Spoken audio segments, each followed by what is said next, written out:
저는 저를 영입한 박근혜 대통령에게 감사합니다. 박근혜 대통령이 저를 영입하지 않았다면 오늘 이 자리에 저는 서 있지 못했을 것입니다. 하지만 저는 제 손으로 탄생에 일조한 박근혜 대통령이 호가호위하는 사람들을 배척하지 못해서 국정농단에 이르는 사태가 발생한 것을 비판했습니다. 존경하는 대구 경북의 당원 동지 그리고 시민 여러분, 안녕하십니까? 이준석입니다. 전당대회 자리에 서고 보니 여러분께 소개시켜드리고 싶은 이야기가 있습니다. 2004년에 제가 미국에서 대학을 다니고 있을 때 제가 공부하고 있던 미국의 보스턴에서 미국 민주당 전당대회가 있었습니다. 그 전당대회에서 존 케리 대선 후보의 선출을 위해 모인 사람들 중에서 바람잡이 연설자로 깡마른 흑인 상원의원 한 명이 나섰습니다. 버락 오바마라는 본인 표현대로라면은 우스꽝스러운 이름이 관대한 미국에서는 성공의 장애물이 되지 않을 것이라는 확신을 이야기하면서 그는 연설을 시작했습니다. 그 당시 미국 사회는 이라크 전쟁을 놓고 분열이 극심했습니다. 그런데 그는 연설에서 미국 사회에 신선한 관점을 제공했습니다. 내가 옳다고 생각하는 것을 애국, 나머지를 매국이라고 생각하는 관점에서 벗어나 그는 이렇게 얘기했습니다. 이라크 전쟁에 찬성하는 사람도 애국자요, 이라크 전쟁에 반대하는 사람도 애국자다, 이렇게 말했습니다. 그리고 이렇게도 말했습니다. 백인의 미국, 흑인의 미국, 라틴계의 미국, 아시아계의 미국이 따로 있는 것이 아니다. 오직 미합중국이 있을 뿐이다. 이 말에 미국은 전율했습니다. 제 학교 다닐 때 친구들의 그 당시 아이팟이죠. MP3 플레이어의 1번 트랙은 한동안 항상 오바마의 그 연설이었습니다. 그 통합의 메시지를 낸 신출래기 상원의원은 그 뒤로 4년 만에 미국의 대통령이 됩니다. 46세의 나이였습니다. 오바마가 외친 통합의 시발점은 바로 관대함입니다. 그리고 통합의 마지막 완성은 내가 가진 것을 나눌 수 있다는 자신감입니다.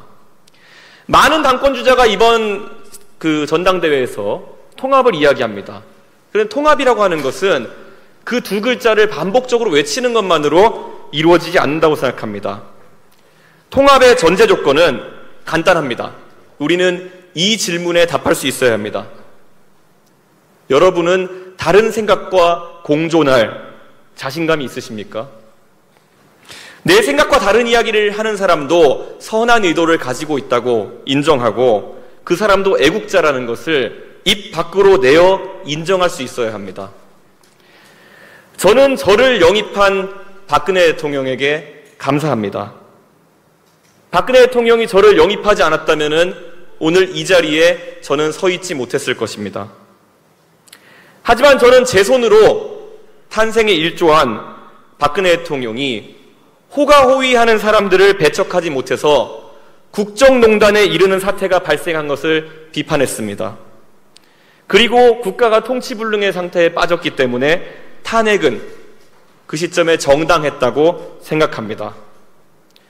물론 그 뒤에 이어진 형사재판에서 공동지갑론이나 경제적 공동체론이라는 것이 적용되면서 김대중 대통령의 아들 삼형제나 이명박 대통령의 형과는 달리 대통령에게까지 형사적 책임이 이르는 것은 이례적이라는 생각을 했습니다. 하지만 저는 대법원 판결까지 치열하게 법리를 다툰 사안이기에 그 판단은 존중합니다. 오직 그 더욱 엄격해진 법리가 문재인 정부와 그 뒤를 따르는 인사들에게도 적용되기를 바랄 뿐입니다. 대구 경북의 시민과 당원 동지 여러분, 이런 이준석의 생각과 공존할 생각이 있으십니까? 버락 오바마는 본인의 생소한 이름이 미국에서 성공의 걸림돌이 되지 않을 것이라는 믿음을 밝혔습니다. 저는 제가 믿는 대로 탄핵에 대해서 이야기한 제 복잡한 입장이 정치적으로 공존할 수 있다면 우리는 큰 통합을 이룰 수 있다고 확신합니다. 이번 전당대회에서 제가 굳이 탄핵에 대한 이야기를 꺼내드는 이유는 바로 세상이 우리를 지켜보고 있기 때문입니다. 이준석의 이런 생각을 대구 경북이 품어줄 수 있다면 우리 사이에는 다시는 배신과 복수라는 무서운 단어가 오가지 않을 것입니다.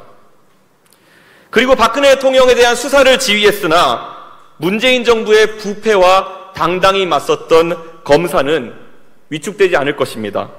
그리고 더 큰 덩어리에 합류하여 문재인 정부에 맞서는 것을 주저하지 않을 것입니다. 제가 당대표직을 수행하는 동안 공적인 영역에서 사면론 등을 꺼낼 생각이 없습니다. 문재인 대통령은 어차피 사면은 본인의 판단에 따라서 결정하실 분이고 저는 대선이라는 큰 선거를 앞두고 정치적인 공격에 빌미를 줄 생각이 없습니다. 하지만 박근혜 대통령에 대한 제 사사로운 고마움은 다른 방식으로 갚겠습니다. 저 이준석, 만약에 여러분께서 당대표직을 맡겨주신다면은 박근혜 대통령이 이준석을 영입한 것이 정말 잘한 것이라는 평가를 두루 받고 최소한의 명예를 회복할 수 있도록 노력하겠습니다. 여기 계신 모든 분들은 각자 탄핵에 대한 다른 생각과 공존하실 수 있다면은 우리 당의 대선 경선에 참여할 많은 주자들의 다양한 관점과 생각을 인정해 주시고 그들을 제발 과거 속에 묶어두려고 하지 말아 주십시오. 대구 경북이 이번 전당대회에서 보수혁신 그리고 돌풍의 진원지임을 세상이 지켜보고 있습니다. 내일을 준비하는 대한민국이 바로 공존의 가치를 인정할 수 있도록 저는 간곡히 기대합니다. 이번 전당대회에서 여러분의 소중한 한 표로 우리는 과거로 돌아가지 않는다는 것을 보여주십시오. 그러면 우리 앞에 시민들과 당원들에게 승리를 선사할 수 있습니다. 열심히 해서 보답하겠습니다. 감사합니다. 네.